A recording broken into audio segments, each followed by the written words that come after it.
నామమును బట్టి ప్రభు చేసిన గొప్ప మేలును బట్టి మరొక నూతన మాసంలోనికి ప్రభు మనల్ని ప్రవేశపెట్టిన విధానం బట్టి దేవాతి దేవునికి కృతజ్ఞతాస్తుతులు చెల్లిస్తున్నాను. చేరువచ్చిన మీకు అందరికి కూడా ప్రభు అయిన యేసుక్రీస్తు నామములో వందనాలు. అందరికి వందనాలు.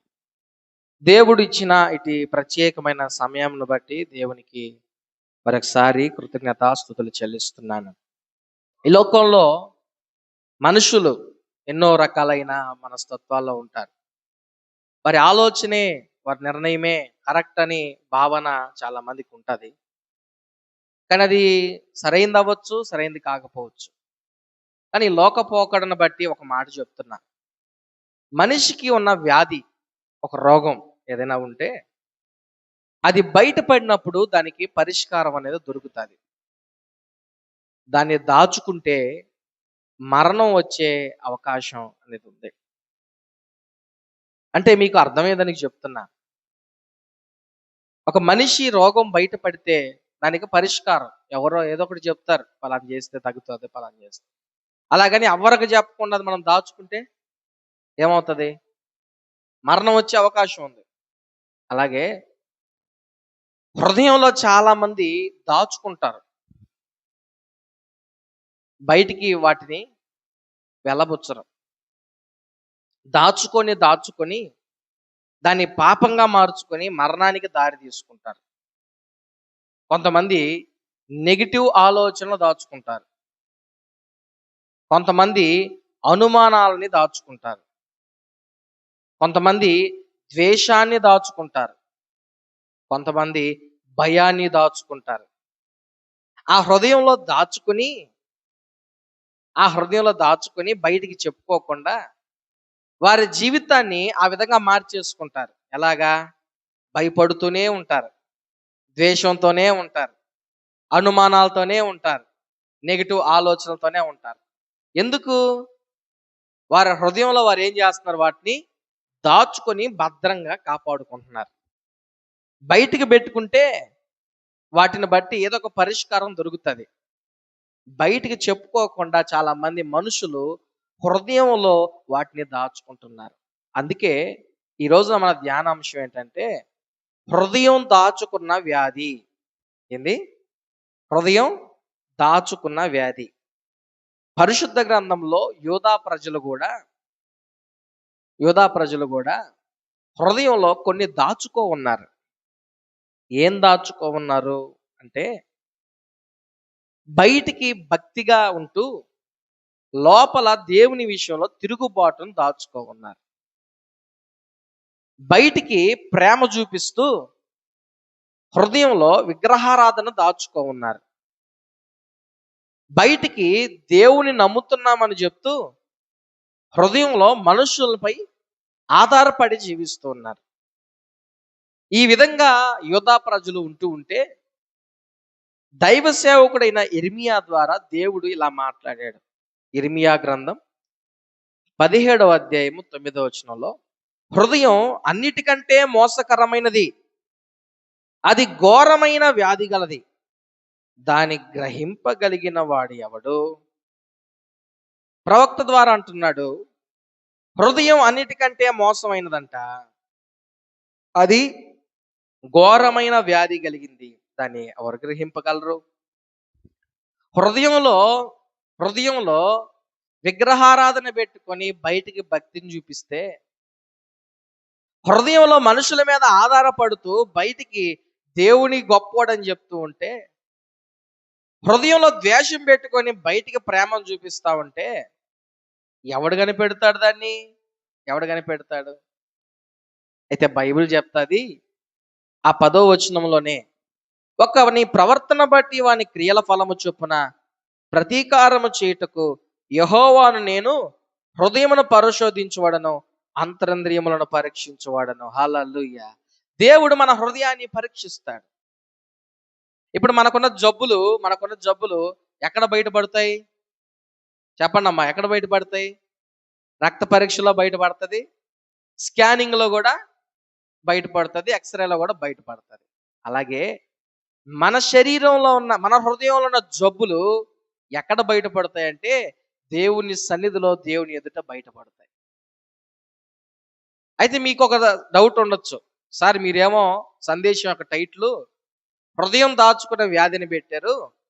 మనకి శరీరానికి లోకపరంగా జ్వరం అని, తలనొప్పని, కీళ్ళ నొప్పులని, ఇంకో బీపీ అని, షుగర్ అని, ఇట్లాంటి హార్ట్ స్ట్రోక్‌లని ఇట్లాంటివి ఉన్నాయి గదా! హృదయంలో ఏ వ్యాధులు ఉంటాయి సార్ అని మీరని ప్రశ్నేస్తే, బైబిల్ చెప్తుంది హృదయానికి ఉన్న వ్యాధుల గురించి. చూడండి, మార్కు సువార్త 7వ అధ్యాయము 21-23 వరకు కొన్ని హృదయంలో ఉండే వ్యాధులు ఉన్నాయి. ఆ వ్యాధుల పేర్లు చెప్తున్నా వినండి. మనుషుల హృదయంలో నుండి దురాలోచనలు అనే వ్యాధి ఉందంట. ఏ వ్యాధి? దురాలోచనలు అనే వ్యాధి. జారత్వములను అనే వ్యాధి, దొంగతనము అనే వ్యాధి, నరహత్యలు అనే వ్యాధి, వ్యభిచారము అనే వ్యాధి, లోభము అనే వ్యాధి, చెడుతనములు అనే వ్యాధి, కృత్రిమమును అనే వ్యాధి, కామ వికార మత్సరమును అనే వ్యాధి, దేవదూషణ అనే వ్యాధి, అహంభావమును అనే వ్యాధి. ఇవన్నీ హృదయంలో నుండే వస్తాయంట. హృదయంలో ఉండే వ్యాధులు. ప్రత్యేకించి క్రైస్తవులకు కూడా ఒక వ్యాధి ఉంటుంది. ఆ వ్యాధిని కూడా చెప్తున్నా. హెబ్రీయులకు రాసిన పత్రిక 3వ అధ్యాయము 12వ వచనంలో చూస్తే, సహోదరులారా, జీవము గల దేవుని విడిచిపోనట్టి విశ్వాసము లేని దుష్ట హృదయము మీలో ఎవని యందైనను ఒకవేళ ఉండునేమో జాగ్రత్తగా చూచుకొనుడి. దేవుని విడిచిపోనట్టి విశ్వాసము లేని అంటే దుష్ట హృదయం అనే వ్యాధి. దుష్ట హృదయం, విశ్వాసం లేని అవిశ్వాసంతో ఉన్న వ్యాధి క్రైస్తవుల్లో ఉంటుంది. ఎందుకు ఈ విషయాలు చెప్తున్నానంటే, చాలా మంది వీటిని దాచుకుంటున్నారు హృదయంలో. ఏం చేస్తున్నారు? దాచుకుంటున్నారు. అంటే నెగిటివ్ ఆలోచనలు దాచుకుంటారే, అనుమానం దాచుకుంటారు. ఇప్పుడు అనుమానం ఉందో నీకు, అనుమానాన్ని ఏం చేయాలా? బయటికి చెప్తే అనుమానానికి ఏంది వస్తుంది? పరిష్కారం వస్తుంది. ద్వేషం ఉంది, ద్వేషం ఉంది. ఒక ఇంటర్వ్యూ చూస్తా ఉంటే ఒక వ్యక్తి మాట్లాడుతూ అంటాడు, ఎవరితోనైనా గొడవ ఉందనుకో. ఇప్పుడు సపోజ్ నాకు అయానికి గొడవ ఉందనుకుందాం. ఆయన చెప్తాడు, ఏమని చెప్తాడు? అయానికి తప్ప అందరికి చెప్తాడంట, అయానికి మాత్రం చెప్పడంట. ఆమె మీద ఉన్న బాధ, అయాని మీద ఉన్న బాధ ఆయన ఏం చేస్తాడు? ఊరంతా చెప్తాడు కానీ అయానికి చెప్పడంట. అయానికి చెప్తే కదా పరిష్కారం వచ్చేది. అసలు ఎందుకు నీకు అనుమానించావో, ఎందుకు నువ్వు మనస్పర్ధ పెట్టుకున్నావో అయానికి చెప్తే, ఆ వర్షం ఆమె చెప్తే, అప్పుడు మీ ఇద్దరికి ఏం కలుగుతుంది? సమాధానం కలుగుతుంది. అయానికి చెప్పకుండా నువ్వేం చేస్తున్నావు? ఊరంతా చెప్పుకుంటున్నావు, పలానా అమ్మ ఇట చేసింది, పలానా అమ్మ ఇట్టనింది, అట్ట ప్రవర్తించింది, ఇట్ట ప్రవర్తించింది అని. అలాగే హృదయంలో చాలా మంది ఈ వ్యాధులు దాచిపెట్టుకొని వ్యాధిని మోస్తున్నారు. జాగ్రత్త, అది పాపానికి దారితీస్తుంది. పాపం మరణానికి దారితీస్తుంది. అందుకే బైబిల్ చెప్తా ఉంది సామెతలు 4వ అధ్యాయము 23వ వచనం, నీ హృదయములో నుండి జీవదారులు బయలుదేరును, కాబట్టి అన్నిటికంటే ముఖ్యముగా నీ హృదయమును భద్రముగా కాపాడుకొనుము. జీవదారులు అంటే మన మాటలు, మన చర్యలు, మన నిర్ణయాలు, మన స్వభావాలు జాగ్రత్తగా కాపాడుకోవాలి. ఇవి హృదయంలో నుండే వస్తాయి. మన మాటలు, మన నిర్ణయాలు, మన చర్యలు, మన స్వభావాలు ఎక్కడి నుంచి వస్తాయంట? హృదయం నుండే వస్తాయి. దాని గురించి యేసుక్రీస్తు ప్రభువారు పరిశీలతో మాట్లాడుతున్నాడు. మత్తయి సువార్త 12వ అధ్యాయం 34వ వచనంలో చూస్తే, సర్ప సంతానమా, మీరు చెడ్డవారయ్యుండి ఎలాగూ మంచి మాటలు పలుకగలరు? హృదయమందు నిండియుండు దాన్ని బట్టి నోరు మాట్లాడును కదా. ఏమంటున్నాడు? హృదయమందు నిండి ఉన్న దాన్ని బట్టి నోరు మాట్లాడుతుంది కదా. మీ హృదయంలో ఏం పెట్టుకో ఉన్నారో ఆ హృదయాన్ని బట్టే, ఆ చెడు హృదయాన్ని బట్టి మీ స్వభావం బయటపడుతుంది. మీరు మంచి మాటలు మాట్లాడలేరే, నటించిన మీ నటన బయటపడిపోద్ది అని ప్రభు మాట్లాడుతున్నాడు. ఈ రోజున చాలా మంది దాచిపెట్టుకుంటున్నారు. వారి హృదయంలో చెడు, వారి నిర్ణయాల్లో ఉన్న చెడును దాచిపెట్టుకుంటున్నారు. ఆ స్వభావాన్ని బయట పెట్టలేకపోతున్నారు. బైబిల్ చెప్తాది, ఒక మనిషి ఉన్నాడు సామెతల గ్రంథంలో, సొలొమోన్ అంటాడు, 23వ అధ్యాయము 6వ వచనము 7వ వచనం చూస్తే, ఎదుటివాని మేలు ఓర్చలేని వానితో కలిసి భోజనం చేయబాకు. ఏంటంట? ఎదుటివాని మేలు ఓర్చలేని వానితో కలిసి భోజనము చేయబాకు, వాని రుచిగల పదార్థములు నాశింపబాకు. అట్టివాడు తన అంతర్యములో లెక్కలు చూచుకొనును వాడు. తినుము త్రాగుము అని అతను నీతో చెప్పునే గాని అది హృదయంలో నుండి వచ్చు మాట కాదు. చూసారా ఎంత గొప్పగా ఉందో? మన క్షేమాన్ని కోరుకోలేని వారి మాటలు చాలా మంది వింటున్నారు. వారి సహవాసాన్ని ఆశపడుతున్నారు చాలా మంది. ఎందుకో తెలియదు. మరి ఇక్కడ కూటి కోసం సొలొమోన్ ఆయన్ని మెన్షన్ చేస్తూ మాట్లాడితే, ఈ రోజున జనాలు ఏం ఆశించి ఎదుటివాని మేలు, నీ మేలు కోరుకోకపోయిన ఎదుటివాని మాటలు ఎందుకు అంటున్నారో నాకైతే తెలియదు. వాడు హృదయం నుంచి వచ్చి తినమని చెప్పట్లా, పైన మాటలో మాట్లాడుతున్నాడు.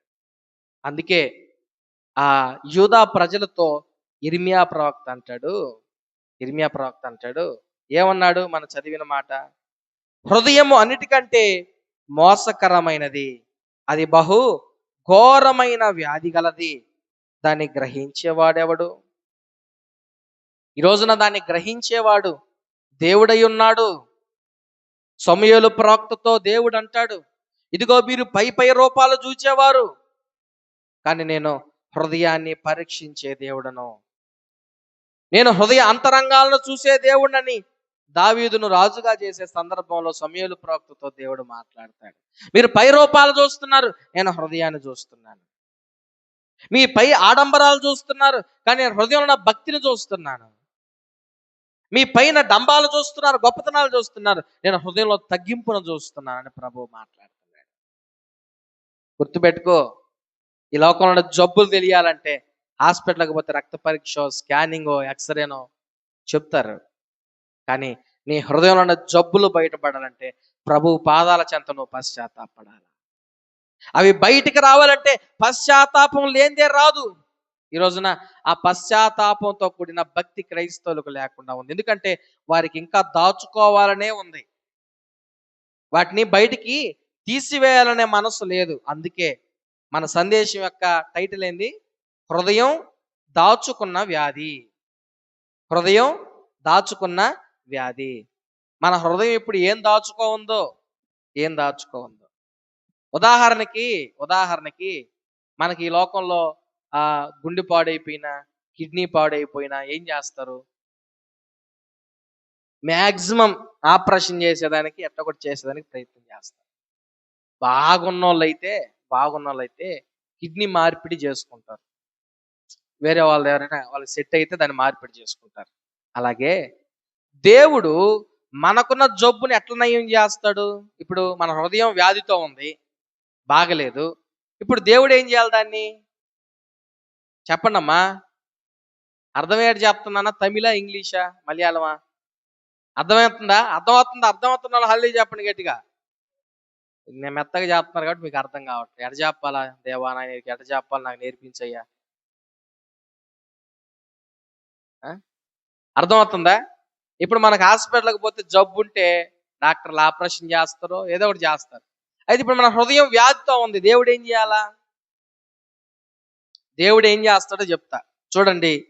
హెజ్కేలు గ్రంథం 36వ అధ్యాయము 26వ వచనాన్ని మనం చూస్తే, నూతన హృదయం మీకు ఇచ్చేదను, నూతన స్వభావం మీకు కలుగు చేసేదను, రాతి గుండె మీలో నుండి తీసివేసి మాంసపు గుండెను మీకు ఇచ్చేదను. గట్టిగా చప్పట్లు కొట్టండి. హల్లెలూయా. ప్రభు ఏమంటున్నాడు? ప్రభు అంటున్న మాట, నూతన హృదయం మీకు ఇస్తా, పాత హృదయం తీసేస్తా. ఇక ఆపరేషన్లో ఏమి లే, డైరెక్ట్ మార్పిడే, హృదయం మార్పిడే. నూతన స్వభావం, రాతి గుండెని తీసేసి మాంసపు గుండెని ఇస్తానంటున్నాడు. అంటే రాతి గుండె అనే దానికి అర్థం ఏంటి? స్పందించని హృదయం అని అర్థం. రాతి గుండె అంటే స్పందించని హృదయం, పశ్చాత్తాపం లేని హృదయం, దేవుని మాట వినని హృదయాన్ని రాతి గుండె అంటాడు. మాంసపు గుండె అంటే స్పందించే హృదయం, పశ్చాత్తాపడే హృదయం, దేవుని వెతికే హృదయం. ఈ రోజున ఎంతమందికైతే హృదయం వ్యాధితో ఉందో ఆ వ్యాధి కలిగిన హృదయాన్ని తీసేసి మాంసపు గుండెను, మాంసపు హృదయాన్ని, రాతి గుండెను తీసేసి మాంసపు గుండెను, నూతన స్వభావాన్ని, నూతన హృదయాన్ని దేవుడు దయచేస్తానని చెప్తున్నాడు. ఎవరికి ఈ మాట మాట్లాడుతున్నాడంటే యోధా ప్రజలతోని. వారు బబులోను చెరలోనికి వెళ్ళిపోయి వారికున్న అతిక్రమము ద్వారా, వారికున్న పాపాల ద్వారా ఇంకా అంతా అయిపోయింది, దేవాలయం కూలిపోయింది, ఇంకా అంతా అయిపోయిందని చెప్పి వాళ్ళు బాధపడుతున్నారు. వాళ్ళు ఎందుకు బాధపడుతున్నారు తెలుసా? తప్పిదాల విషయంలో, శత్రువుల విషయంలో బాధపడటంలో వాళ్ళు వారి హృదయాలే బాగలేవని బాధపడుతున్నారు. మా హృదయం ఎలాగో పాపంతో ఉంది, మా హృదయం పాపంతో నిండిపోయింది, మా స్వభావాలు బాగలేవు, మా నిర్ణయాలు బాగలేవు, మా పరిస్థితి అయిపోయింది అనుకుంటున్నప్పుడు దేవుడు వారితో మాట్లాడుతున్న మాట, నూతన హృదయాన్ని మీకు ఇస్తాను, నూతన స్వభావాన్ని మీకు ఇస్తాను, రాతి గుండెని తీసివేసి మాంసపు గుండెని మీకు ఇస్తానని ప్రభు వారితో మాట్లాడాడు. అందుకే దావీదు మహారాజు కూడా ప్రార్థన చేస్తాడు. కీర్తన 51:10 కీర్తన 51:10 దేవా, నా యందు శుద్ధ హృదయము కలుగు చేయము, నా అంతరంగంలో స్థిరమైన మనసును నూతనముగా పుట్టించుము. హల్లెలూయా.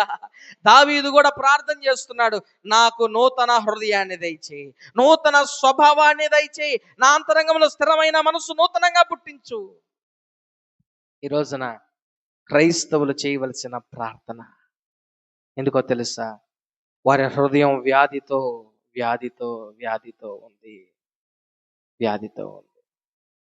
బైబిల్ చెప్తాది, ఎవడైనా క్రీస్తునందున ఎడల వాడు నూతన సృష్టి, పాతవి గతించును, ఇదిగో క్రొత్తవాయను అనే మాట మనం చదువుతాం. ఎవరు దేవుని సన్నిధిలో క్రీస్తు వాడై ఉంటాడో వాడు నూతన సృష్టి. పాతవి గతిస్తాయి, దేవుడు వారి జీవితాన్ని నూతనమైనదిగా మారుస్తాడు. మన హృదయాలకి రోజున సమాధానం కరువైంది, వ్యాధితో నిండిపోయింది. దేవుడు నూతన స్వభావాన్ని ఇస్తానంటున్నాడు. ఆ నూతన స్వభావాన్ని ఈ విధంగా కాపాడుకోవాలి అంటే దేవుని వాక్యం స్పష్టంగా చెప్తుంది, అది ప్రార్థనతోనే సాధ్యమవుతుంది. హల్లెలూయా. ఫిలిప్పీలకు రాసిన పత్రిక 4:7 దేనిని గూర్చి చింతపడకుడి గాని ప్రతి విషయంలోనూ ప్రార్థన విజ్ఞాపనముల చేత కృతజ్ఞతాపూర్వకముగా మీ విన్నపములు దేవునికి తెలియజేయుడి. అప్పుడు సమస్త జ్ఞానమునకు మించిన దేవుని సమాధానము యేసుక్రీస్తు వలన మీ హృదయములకును మీ తలంపులకును కావలి ఉండును. హల్లెలూయా. ఏ విషయంలో మనం భయపడాల్సిన అవసరం లేదు. ప్రతి విషయంలో దేవునికి కృతజ్ఞతాపూర్వకంగా విన్నపాలు మనం చేస్తూ ఉంటే సమస్త జ్ఞానముకి మించిన దేవుడు తన కృప, సమాధానం మన హృదయాలకి, మన తలంపులకి కావలి ఉండేట్లు చేస్తాడు. ప్రార్థనే నీ హృదయంలో వ్యాధిని రానీయకుండా చేస్తుంది. కంప్యూటర్లో వైరస్ రాకుండా యాంటీ వైరస్ అని పెడతారు. కంప్యూటర్లు ఏం చేస్తారు? వైరస్ అనేది రాకుండా యాంటీ వైరస్ అని పెడతారు. గడిచిన కాలంలో మీరు చూశారు, కోవిడ్ వచ్చినప్పుడు కోవిషీల్డ్ అని ఇంజక్షన్లు వేశారు.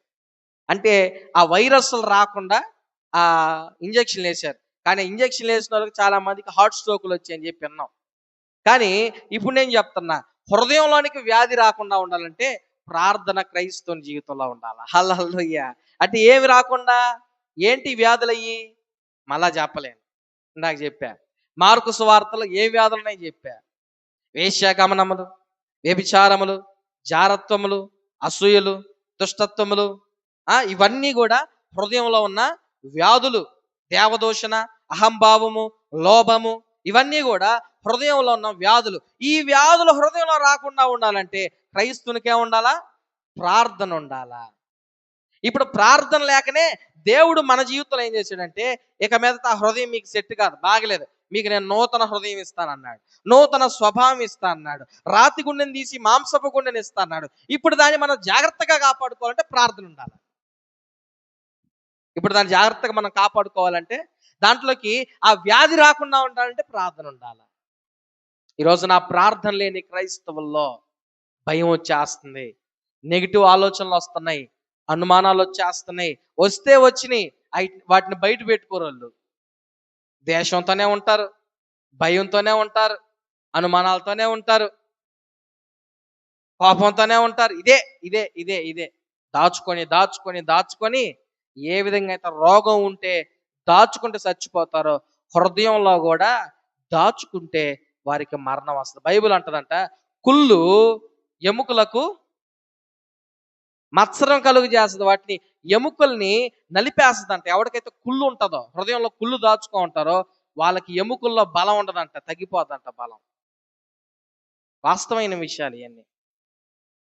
కుళ్ళు పెట్టుకొని హృదయంలో ద్వేషం పెట్టుకొని బయటికి చెప్పుకోకుండా, ఇప్పుడు నాతో నీకు అసమాధానం ఉంది, నీకు పలానా విషయం నచ్చలేదు సార్, ఈ విధంగా నాకు పలానా దాంట్లో అసమాధానం ఉంది, నాకు మనం ఈ విధంగా చేసింది నచ్చదని చెప్తే పరిష్కారం దొరుకుతుంది. కానీ నన్ను చూడంగా తల దిప్పుకొని కసురుకుంటా ఇసురుకుంటా పోతా 4-5 అడుగుల్లో ఇంటికి వెళ్ళి గడపను దొక్కేస్తే ఏమొస్తుంది? కొంతమంది ఏం చేస్తారు, నేను ఒకవేళ సపోజ్ ఈ రోడ్లో ఉన్నాను అనుకో, నేను నచ్చలేదు అనుకో, ఈ రోడ్లో వచ్చే వాళ్ళు వెంటనే ఆ రోడ్డుకి తిరిగేస్తారు. ఎందుకు? నేను నచ్చను కాబట్టి. నా మీద వాళ్ళకేదో బాధ ఉంది. వచ్చి అయ్యా నీ మీద నాకు ఇది పలానా వీటి చేసావు, బాధ ఉందంటే నేను ఏం చెప్తా? క్షమాపణ చెప్పొచ్చు. లేదు నువ్వు ఇట్లా అపార్థం చేసుకున్నావు, ఇది కాదు జరిగింది, ఇది ఇంకోటి అని చెప్పొచ్చు. అప్పుడు నువ్వు తప్పుగా అర్థం చేసుకున్నావు అనుకోవచ్చు. ఏదో ఒకటి జరిగి అప్పుడు ఇద్దరిలో ఏమొస్తుంది? సమాధానం వస్తుంది. కానీ ద్వేషం అయితే కలగదు. దాచుకొని దాచుకొని హృదయంలో దాచుకొని దాచుకొని మనుషులు చచ్చిపోతున్నారండి. కొంతమంది ఈ లోకంలో నిజంగానే చచ్చిపోతే, కొంతమంది బ్రతికే చచ్చిపోతున్నారు. ఇప్పుడు ఒకటి ఆలోచన చేయండి, బాగా కోపం ఉన్నాడు ఏమంటాడు? ఇప్పుడు నువ్వు నాతో, నేను ఎంత ప్రయత్నించానో, నేను నీతో అయ్యా నీతో లేకపోతే అయ్యా నీ వద్దులే పాప ఎందుకు ఊరినే. ఇప్పుడు ఇంకొకరితో ఎవరితోనైనా ఒకరితో ప్రయత్నించాను మాట్లాడాలని, వాళ్ళు ఎంతసేపటికి మాట్లాడటం లేదు నాతోటి, వాళ్ళు ఎంతసేపటికి నాతో మాట్లాడటం లేదు. చివరికి నాకు కోపం వచ్చి నేను ఏమనుకుంటాను తెలుసా? వాడు నా దృష్టిలో చచ్చిపోయినట్టే అనుకుంటా. ఏమనుకుంటాను? వాడు నా దృష్టిలో చచ్చిపోయినట్టే, వాడు బ్రతికున్నా నాకు చచ్చిపోయినట్టే, వాడు నాతో సంబంధం లేదనుకుంటా. ఎందుకు? వారు హృదయంలో నా మీద ద్వేషం మోసుకొని మోసుకొని మోసుకొని పోతానే ఉన్నారు కాబట్టి నా మనసు అనిపిస్తుంది వాడు బ్రతుకున్న చచ్చిపోయినట్టు. ఈరోజు చాలా మంది వాడు చచ్చిపోయి ఉన్నారు. గుర్తుపెట్టుకోండి, ప్రభుని హృదయంలో ఉన్నది మొత్తం పరీక్షించగలడు, ఆయనకి సమస్తం తెలుసు. ఎవడు గ్రహింపగలడు అనే క్వశ్చన్ మార్క్ పెడతానే కింద చెప్తాడు, దేవుడు అంతరంద్రియములు పరీక్షించేవాడు, అంతరంగంలో తెలుసు ఆయనకి. వాని క్రియలు చొప్పున వానికి ఆయన ఏం చేస్తాడట? ప్రతిఫలం ఇస్తాడని చెప్పి అక్కడ ప్రవక్త ద్వారా యూదా ప్రజలతో దేవుడు మాట్లాడాడు. ఈ రోజున మీతో కూడా ప్రభు మాట్లాడుతున్నాడు. ఒకవేళ సంఘంలో మీకు ఎవరైనా అసమాధానం ఉంటే ఒకరితో ఒకరు సమాధాన పడేదానికి ప్రయత్నం చేయండి. ఎవరి మీద మీకు ద్వేషం ఉంటే వారిని కలుపుకునేదానికి ప్రయత్నం చేయండి. గుళ్ళోనే 5గురిలో 10 మందిలో ద్వేషాలు పెట్టుకొని, కపటాలు పెట్టుకొని, అసూయలు పెట్టుకొని ఏం సాధిస్తారండి మీరు? ప్రభు అంటాడు, మీరు ప్రార్థన చేసేటప్పుడు, అసలు ప్రార్థనకు మోకరించేటప్పుడు మీకు ఎవరితో సమాధానం ఉందో ఫస్ట్ వారితో సమాధాన పడి అప్పుడు ప్రార్థించమని వాక్యం చెప్తుంది. ఏమో మీ ఇంట్లో భర్తతో మీకు అసమాధానం ఉందో, భార్యతో అసమాధానం ఉందో, అత్తతో అసమాధానం ఉందో, లేకపోతే ఇంకొకరితో కోడలతో అసమాధానం ఉందో, బిడ్డలతో అసమాధానం ఉందో, గుళ్ళో కూర్చునే వాళ్ళతో అసమాధానం ఉందో, వాక్యం చెప్పే పాస్టర్తో అసమాధానం ఉందో, లేకపోతే ఇంకెవరైనా చర్చిలో ఉండే వాళ్ళతో అసమాధానం ఉందో, ఎవరితో ఉందో వారితో సమాధాన పడేదానికి ప్రయత్నించి. ఎల్లప్పుడూ ద్వేషం పెట్టుకునే ఉంటా? మాట్లాడవా? సమాధాన పడవా? వ్యాధిని మోసుకుంటూనే ఉంటా? జ్వరం పెట్టుకోకుంటే ఏమవుతుంది? అది డెంగ్యూగానో మలేరియాగానో మారుతుంది. ఆ డెంగ్యూని కూడా అట్టే పెట్టుకుంటే ఏమవుతుంది? రక్త కణాలు తగ్గిపోతాయి. తగ్గిపోతే ఏమవుతుంది? పోయా ఇంకా పరదేశులమో ప్రియులారా, ఇంకా అయిపోయింది అంతే. నువ్వు దాచుకొని పోతా ఉన్నావనుకో, ముదిరి ముదిరి ముదిరి ఇంక పనికి రాకుండా పోతావు. కొన్ని విషయాలు కష్టంగానే ఉంటాయి, మనసుకు కష్టంగానే ఉంటాయి. కానీ ఈ లోకం అనేది పరీక్ష అనేది గుర్తుపెట్టుకో. గడిచిన ఆదివారం మీతో చెప్పా, గడిచిన ఆదివారం ఒక ప్రసంగం మీతో చెప్పా. ఏం చెప్పాను చెప్పండి? ఏం చెప్పాను గడిచిన ఆదివారం? ఈ లోకంలో ఒక మెడల్ గెలవాలన్నా, ఒక ప్రైజ్ మనీ గెలవాలన్నా ప్రతి ఆట గెలవాల. అవునా? ప్రతి ఆట గెలవాల. చదువులో గొప్ప స్థితి రావాలంటే ప్రతి తరగతి పాస్ అవ్వాల. కానీ పరలోక రాజ్యంలో మనం స్థానం పొందాలంటే ఈ లోకంలో ఓడిపోవాలా, దేవుని దృష్టిలో గెలవాలా. గట్టిగా చప్పట్లు కొట్టండి యేసు నామములో. ఈ లోకంలో నువ్వేం చేయాలా? ఓడిపోవాలా. వ్యత్యాసం చూసా? ఈ లోకంలో ఏది ఏది సంపాదించుకోవాలా, గెలవాలా, గెలుస్తా పోవాలా. కానీ దేవుని దృష్టిలో మనం గెలవాలంటే ఎక్కడ ఓడిపోవాలి? లోకంలో ఓడిపోవాలి. ఎట్లాగా? మన కోపంలో ఓడిపోవాలా, ద్వేషంలో ఓడిపోవాలా, కుట్రలో ఓడిపోవాలా, అసూయలో ఓడిపోవాలా, తలంపుల్లో ఓడిపోవాలా. ఓడిపోకుండా నువ్వు గెలిచావి అనుకో, తీ మనుషుల దృష్టిలో నువ్వు హీరో అయిపోతావు. మనుషుల దృష్టిలో నీ అంత గొప్పోడు ఉండడు. అబ్బా నీకు నీ పేరు, నీ యొక్క విధానం అబ్బా ఎంతో పొగడతాడు. దేవుడు అనుకుంటాడు, ఒరే 10 మందిని మోసం చేసి 2-3 అరిస్తే సరిపోద్దా? అబద్ధాలు చెప్పి ఈ విధంగా పొగడబడితే డబ్బును సంపాదించి ఈ విధంగా టీవీగా మెడలో ఇంత పెద్ద గొలుసులు వేసుకొని తిరిగితే సరిపోద్దా అని దేవుడు అనుకుంటాడు.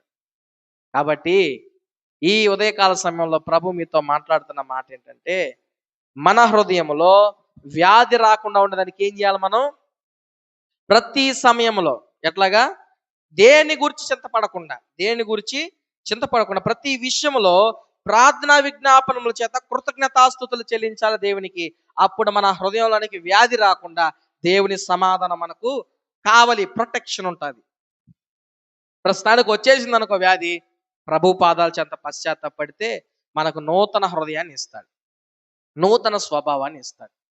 అప్పుడు దాన్ని మనం ప్రార్థనతో కాపాడుకుంటే మనం, మన ద్వారా మన ఇల్లు, మన ఇంటి ద్వారా మన సంఘం ద్వారా మన గ్రామం బాగుపడుతుంది. హల్లెలూయా.